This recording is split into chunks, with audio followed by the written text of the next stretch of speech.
Y a toujours pas d'intro, donc on va faire sans.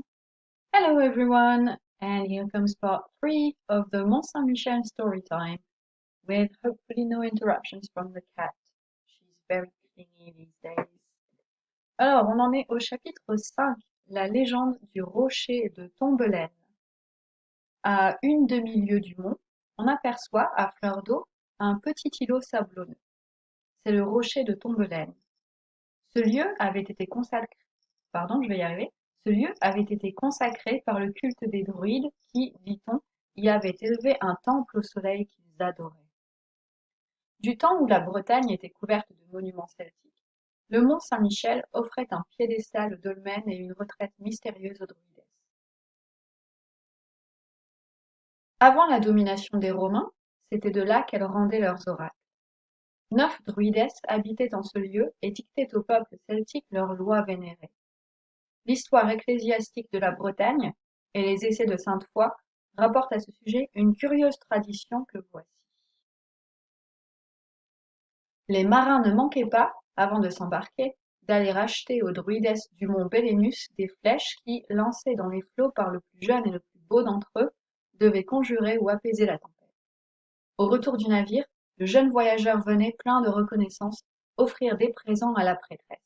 Et elle, avant de le laisser partir, attachait de sa main, sur ses vêtements, des coquilles dont le nombre témoignait, aux yeux de ses frères, de sa valeur et de son mérite. Peut-être faut-il voir là l'origine du premier costume de nos pèlerins du Moyen Âge. L'auteur d'une savante notice sur le mont Saint-Michel fait observer, avec la naïveté superstitieuse d'un antiquaire, qu'il n'y a toujours eu jusqu'à présent au mont que des femmes occupées à tenir des boutiques de chapelets, de colliers, de médailles, d'écharpes couvertes de coquillages, et enfin de toutes ces curiosités locales dont les pèlerins n'oublient jamais de faire provision.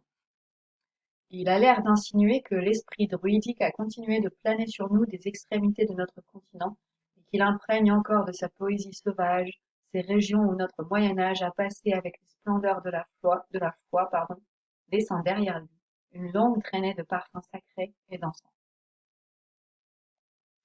Les traditions sont nombreuses et différentes sur l'étymologie du nom de Tombelaine, mais la plus intéressante est celle-ci que nous prenons au savant bénédictin Dom Vin. Je sais pas trop, c'est pas un nom qui fait très français. Ça va, cocotte? Il y avait autrefois un prince de Bretagne qui avait nom Hoël. Il possédait une fille blonde et blanche comme les ondines de la Scandinavie. Elle s'appelait Hélène. Elle était la joie de son père et l'ornement des bords de l'Armorique. Un jour, elle disparut. Un cruel ravisseur l'avait conduite dans l'île mystérieuse des Druides. Son pauvre père pleurait et interrogeait vainement les voyageurs qui passaient dans sa contrée. Jamais il ne retrouva la trace de sa fille unique et bien-aimée. Le pauvre père mourut seul et désolé. La belle princesse conserva quelque temps l'espérance de voir arriver le jour de sa délivrance. Il ne se trouva nul pèlerin pour aller rappeler à son aide les puissants de l'Armorique, ni porter un message à ce père qu'elle aimait plus que la vie. Après avoir attendu de longues années, elle sécha de langueur en cherchant des yeux les blanches rives de sa patrie. Sa nourrice l'enterra dans cette île, elle y pleura longtemps. On dit que c'est en sa mémoire que le peuple de Normandie donna le nom de Tombelaine, au mont qu'habita cette belle et malheureuse jeune fille. Cette légende que rapporte le savant bénédictin a été extraite d'un célèbre poème en langue romaine, le roman du Brut, qui est peut-être l'origine de tous les romans de la table ronde. Tombelaine devint dans la suite un prieuré dépendant de l'abbaye du Mont-Saint-Michel, et le roi Louis XIV, qui pensait à tout, en fit le siège d'un de ses gouvernements de France. Ce fut le surintendant Fouquet qui y ajouta des constructions considérables et qui y mit une garnison. Jusqu'en 89, les pèlerins ne manquèrent pas à Tombelaine, et sa chapelle, dédiée à Notre-Dame et à sainte Apolline, vierge et martyre, était encore très régulièrement ornée de dons et d'offrandes avant la Révolution. Les navigants affluaient dans ce sanctuaire après les voyages maritimes. On y voyait suspendre des ex-voto et des ancres de sauvetage, des branches de corail, des mamelons d'ambre, des prismes d'aigue marine apportés par les matelots décoraient les murs, et des cailloux roulés par les vagues ont servi de base à ce précieux petit édifice. C'est une coutume des ducs de Normandie et de nos rois, leurs suzerains, de ne pas manquer, dès leur avènement, à se rendre pieusement en pèlerinage à la Sainte Montagne, in periculo maris, comme l'ont nommé nos chrétiens du Moyen Âge. Depuis Philippe Auguste jusqu'à Louis XV, pas un de nos princes n'y manqua. Le régent, tuteur d'un roi de 5 ans, négligea au milieu des désordres de sa folle vie de faire remplir si scrupuleusement à son royal pupille une pratique de foi traditionnelle qui n'allait guère au scepticisme si connu de son caractère et de ses mœurs. Le jeune Louis XV fut donc le premier de nos rois dont l'avènement ne fut pas consacré par ce pieux pèlerinage, devenu l'un de nos us et coutumes monarchiques. Or, il y avait dans les vieux chartriers de l'abbaye Saint-Michel une ancienne prophétie dont nous avons déjà parlé, relativement à la statue de l'archange. Cette prophétie terrible annonçait les plus grands malheurs à celui de nos rois qui ne viendrait pas honorer dans son sanctuaire le glorieux archange, protecteur de la France et du trône, et cette prédiction atteignait aussi ses héritiers jusqu'à la troisième génération. Si la tradition existe réellement, ainsi que cela a été prouvé, on ne saurait disconvenir que l'abbé Richard de Toussaint n'ait eu la vue longue, et juste surtout, soit dit douloureusement en passant. Ah, si cette procession brillante de pèlerins qui vinrent sans interruption pendant plusieurs siècles apporter à cette magnifique solitude leurs prières et leurs souvenirs avait laissé quelques noms au mur du sanctuaire, quelle liste splendide nous aurions ici à reproduire. Mais non, ces grands hommes, dont la plupart ont marqué de leur sceau leur époque ou nos institutions nationales, passaient silencieusement au milieu de ces grandes choses, sans soucier des clameurs de la postérité, faisant toutes choses simplement, avec cette sublime humilité dont nous avons en quelque sorte perdu le sens, en même temps que celui de la vraie grandeur. Où est le plus petit bourgeois de notre temps qui eût résisté à la tentation? Ne croirait-on pas faire tort aux archives historiques de notre pays si, en tournée d'affaires ou de plaisir, on manquait de graver sur les murs d'un de nos palais, sur un des arbres de Fontainebleau ou de Compiègne, un nom que personne ne verra peut-être jamais, sinon les employés de monsieur le maire? Chapitre 6. L'archange protecteur. C'était la situation pittoresque du mont Saint-Michel, la justification souvent éprouvée de la dévotion à l'archange et le patronage spécial qui lui était attribué dans les dangers de la mer, qui l'avait fait nommer de ce vocable, in periculo maris. De nombreux miracles, racontés par les traditions les plus respectables, attestent d'ailleurs la protection de l'archange dont l'épée victorieuse semblait défendre contre les éléments et contre l'étranger ce rocher français suspendu sur l'abîme. Plusieurs pèlerins illustres en avaient rendu témoignage, et un manuscrit du Mont raconte entre autres ce miracle. Une femme de Normandie allait en pèlerinage à la Sainte Montagne avec son mari. Elle était près de devenir mère.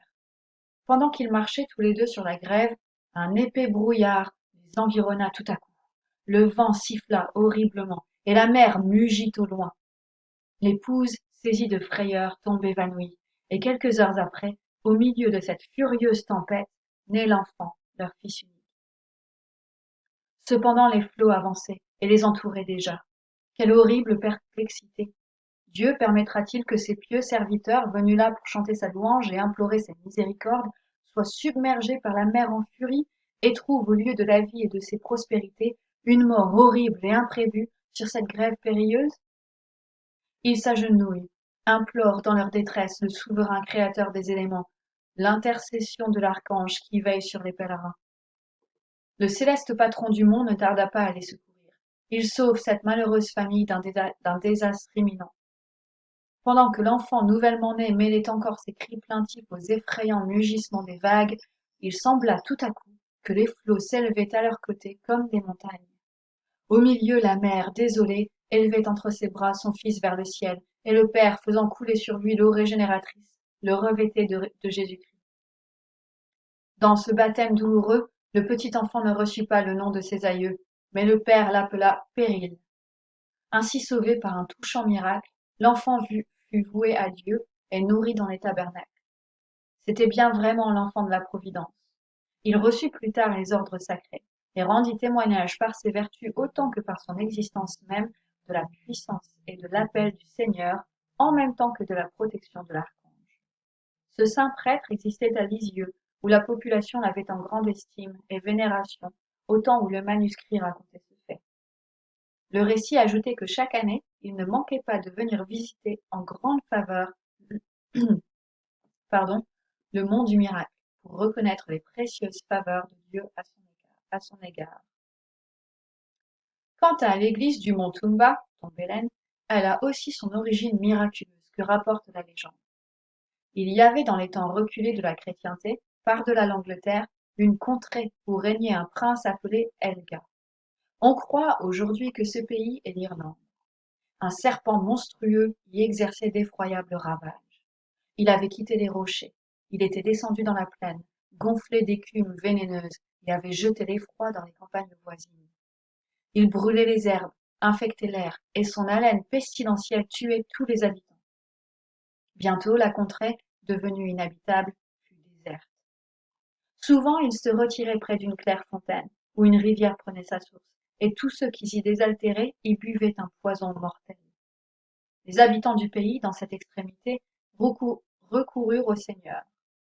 Le pasteur, touché de la désolation du peuple, enjoignit pour fléchir le ciel et en obtenir une délivrance prochaine, la prière, le jeûne, l'aumône, qui sont les armes ordinaires de l'Église.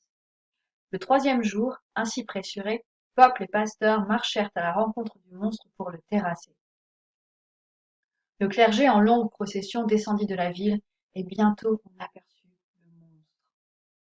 Il était, dit la légende, horrible à voir, et semblait un des produits de l'enfer. Sa gueule béante montrait, comme les dragons antiques, deux larges rangs de dents aiguës. Une écume verdâtre, mêlée de sang, découlait des deux côtés de sa mâchoire. Ils avançaient cependant avec terreur, mais aussi avec ce courage invincible que donne la foi dans le puissant auxiliaire du Seigneur. Le monstre, infatigable d'ordinaire, n'avançait pas.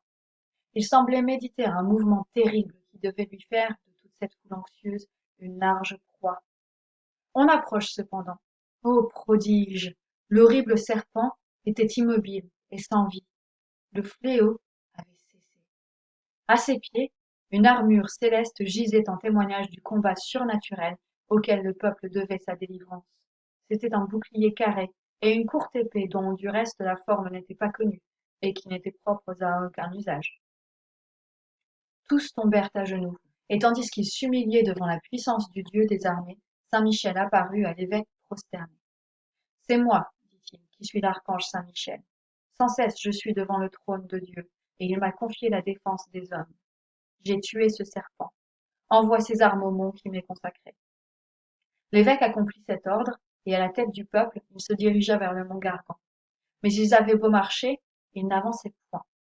À la fin, ils se dirent: voilà longtemps que nous marchons, et nous n'en sommes pas plus près du but de notre voyage. Nous avons passé une montagne qu'on appelle Tumba, où l'on raconte que le saint archange a opéré par son intercession plusieurs merveilles. Ne serait-ce pas là qu'il faudrait déposer les armes que nous portons? Ils arrivèrent en ce lieu sans obstacle, et déposèrent sur l'autel de Saint-Michel, dans Tumba, le bouclier et l'épée miraculeuse. Puis, ayant raconté ce fait, ils le confirmèrent par serment. Ce n'est pas du reste le seul récit de ce genre que l'on connaisse.